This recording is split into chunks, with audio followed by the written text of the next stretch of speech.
আসসালামু আলাইকুম এভরিবডি।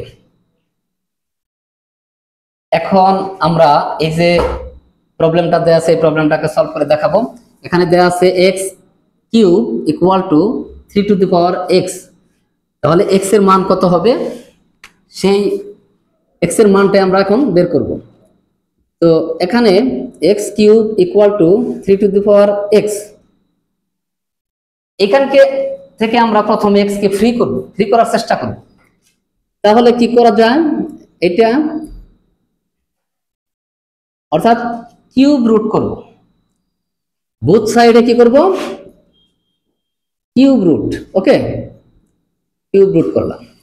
তাহলে এটা কাটা গেল, x হয়ে গেল 3 আর এখানে হয়ে গেল 3x/3 পাওয়ার হয়ে গেল।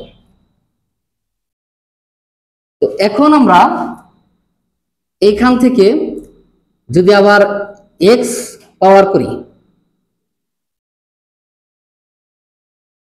x to the power x তৈরি করলাম দুই সাইডে, কারণ এখান থেকে x ফ্রি করবো আমরা। Sorry, 1/x, x square root করব। তাহলে এখানে x/3, এটাকে x স্কোয়ার রুট করলে এই যে এটা আর ax দুটো কাটা, তো এখানে 1/x ইকুয়াল টু 3, উপরে হচ্ছে 1, নিচে 3। তো এখানে দেখা যাচ্ছে যদি আমরা কম্পেয়ার করি বোথ সাইড, x এর পাওয়ার 1/x, x এর সাথে x এর একটা মিল আছে, আর এই ক্ষেত্রেও 3 এর পাওয়ার 1/3, দ্যাট ইজ এই 3 এর সাথে 3 এর মিল আছে।